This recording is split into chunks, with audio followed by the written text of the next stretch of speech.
Bonjour tout le monde, j'espère que vous allez bien. Pendant que je vais parler un petit peu avec vous, je vous laisse découvrir la vidéo, je vous montre un petit peu le coffret. Donc cette semaine, j'ai décidé de vous faire plaisir et j'ai décidé de faire un tirage spécial avec nos anges. Donc nous avons deux jeux que je vais vous présenter après. Il y aura la divination avec les anges et le tarot des anges. Je sais surtout que voilà, vous êtes très nombreux et très nombreuses à aimer les anges comme moi. Et c'est vrai que les tirages, quand je les fais, ils sont quand même assez forts, on va dire. Donc voilà, j'avais envie de vous faire ce petit plaisir. Donc je vais procéder ensuite au tirage. Je prendrai 2 cartes du tarot des anges. Et je prendrai 2 cartes de la divination des anges. Comme ça vous laissera le choix de choisir soit le jeu numéro 1, soit le jeu numéro 2. Je vous laisse terminer de découvrir un petit peu les cartes et ensuite on procède au tirage.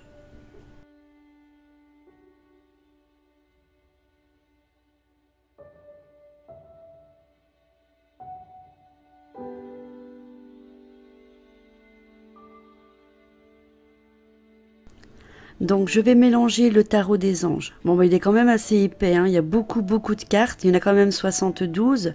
Donc ça fait beaucoup pour mes petites mains pour mélanger. Bon, je vais m'y prendre à 2 fois.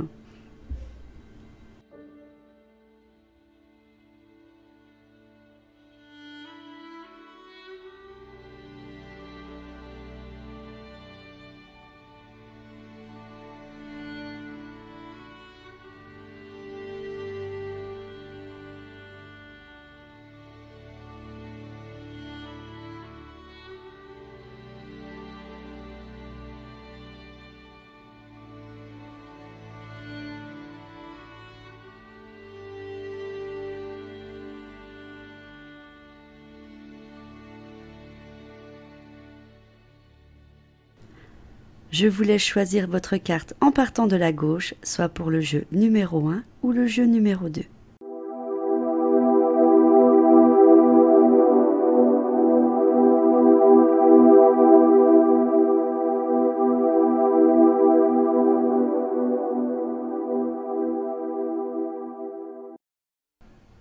Découvrons les cartes.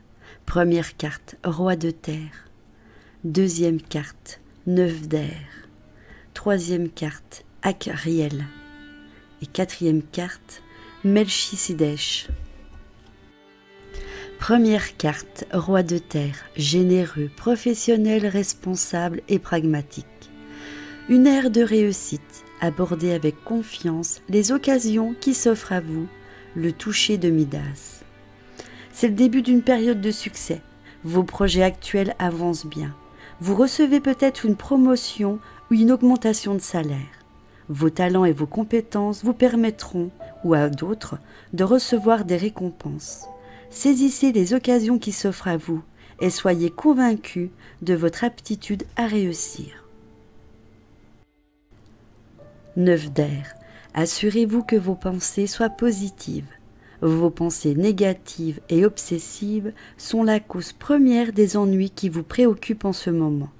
Débarrassez-vous de votre sentiment de culpabilité. Les regrets sont un gaspillage d'émotions. Tâchez plutôt de percevoir les occasions étonnantes que l'avenir vous réserve. Tournez le dos au passé.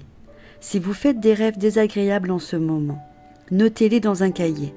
Faites preuve de bienveillance. Ces rêves s'efforcent peut-être de vous transmettre des informations que vous devez ensuite communiquer aux anges. La dépression est peut-être l'enjeu qui vous préoccupe. Si tel est le cas, incitez la personne qui en souffre à faire appel à un professionnel. Akriel. Akriel est traditionnellement connu comme l'ange de la stérilité. Il est celui qu'on invoque dans le cas d'infertilité. De nos jours, il est invoqué pour obtenir de l'aide avec tous les problèmes associés à la sexualité. Mais il joue un rôle important.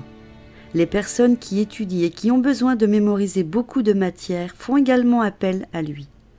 On l'appelle parfois l'ange du couronnement intellectuel.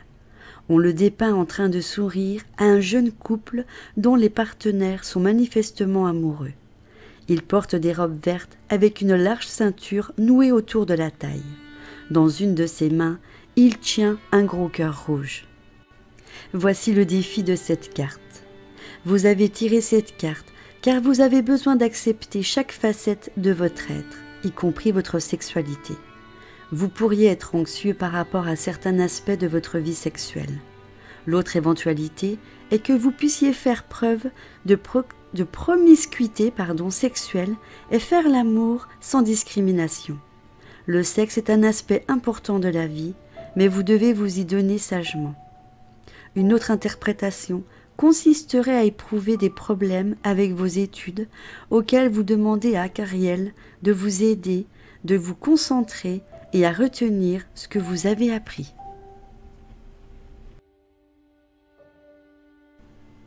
Melchisédech compte parmi les anges les plus puissants du ciel. Dénis, l'Aréopagite, écrivit que Melchisédech était l'ange le plus aimé de Dieu. Une légende dit qu'il y a 4000 ans, il passa une centaine d'années sur terre et il fonda une école pour enseigner les choses divines. Il occupe aujourd'hui une fonction similaire au paradis. Par conséquent, Melchisédech est normalement dépeint comme un professeur ou un conférencier tenant un parchemin dans une main alors que l'autre est levé, comme pour ajouter de l'importance à ce qu'il dit. Ses cheveux sont généralement bruns et tonsurés, il porte une barbe. Le chêne qui se trouve derrière lui symbolise son pouvoir et sa force, tandis que la colombe représente la paix. Voici votre défi. Vous pourriez tirer cette carte quand vous avez besoin de solitude, afin de trouver la paix intérieure. Prenez soin de vous et pensez aux choses que vous trouvez importantes. Voyez si vous pouvez éliminer une partie du stress et des soucis que vous avez.